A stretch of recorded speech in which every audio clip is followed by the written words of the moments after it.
நம்ம சேனலை ரெகுலராக பார்க்குற நம்ம ஃப்ரெண்ட்ஸ் எல்லாத்துக்கும் தெரியும். நம்ம சப்ஸ்கிரைபரோட நேம் வச்சு தான் ஸ்டோரியே க்ரியேட் பண்ணுவோம். ஆனால் நிறைய பேர் என்கிட்ட கேட்டுக்கிட்டது என்னென்னா, ரியல் லைஃப் இன்சிடெண்ட் போடுங்க அப்படின்னு சொன்னாங்க.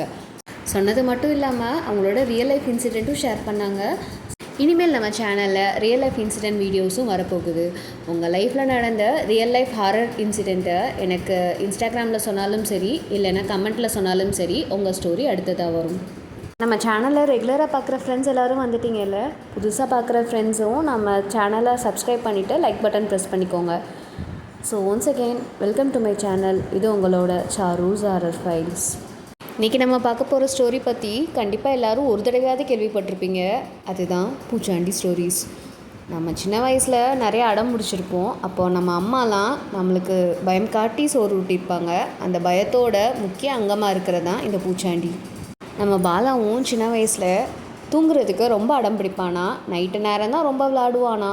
ஸோ அவங்க அம்மா பூச்சாண்டி கதை சொல்லி தான் அவனை தூங்கவே வைப்பாங்களாம். ஆனால் நம்ம பாலா தான் சின்ன வயசுலேருந்தே ரொம்ப ஸ்மார்ட்டாச்சு. அவன் எங்கம்மா பூச்சாண்டி காணோம், நைட்டு தூங்கலன்னா பூச்சாண்டி வரும்னு சொன்னீங்க, இன்னும் காணோம் அப்படின்னு கேட்டதால் அவங்க அம்மா மண்பானையை கவுத்து வச்சு அதுக்கு மேலே வெள்ளை சேலையை பொத்தி விடுவாங்களாம். அது தூரத்துலேருந்து பார்க்குறப்போ ஒரு பூச்சாண்டி கதவுக்கு பின்னாடி எட்டி பார்க்குற மாதிரி தான் இருக்குமா. அதை பார்த்து பயந்த பாலா நைட்டு உடனே தூங்கிடுவானா, அந்த உருவம் வர்றதுக்கு முன்னாடியே. இது ஒரு நாள் அந்த மண்பானை செட்டப் பண்ணுறதுக்கு அவங்க அம்மா மறந்துட்டாங்க. பட் இருந்தாலும் பாலா தூங்கிடுவான், அப்படி இல்லைன்னா இன்றைக்கி ஒரு நாள் சமாளிச்சிடலான்னு நினச்சாங்க. ஆனால் அன்னைக்கு தான் பாலா லைஃப்பில் ஒரு முக்கியமான இன்சிடெண்ட் நடந்தது. அவங்க அம்மா எப்பயும் போல் பாலாவை தூங்க வச்சுட்டாங்க. ஆனால் யதார்த்தமாக ஜன்னல் பக்கம் பார்க்குறப்ப தான் ஏதோ ஒரு உருவம் அவங்களே பார்த்துட்டு இருந்த மாதிரி ஃபீல் ஆச்சு.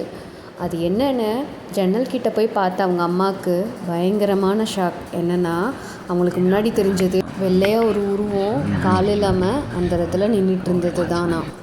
நம்ம பாலா இந்த ஸ்டோரி சொல்லி முடித்ததுக்கப்புறம் ரொம்ப சிஐடி வேலைலாம் பார்த்து ஒரு விஷயம் கண்டுபிடிச்சாராம். அது என்னென்னா, அது அவங்களோட பாட்டி வீடாம். அந்த வீட்டுக்கு பின்னாடி ஒருத்தவங்க மர்மமான முறையில் இறந்து போயிருந்தாங்களாம்.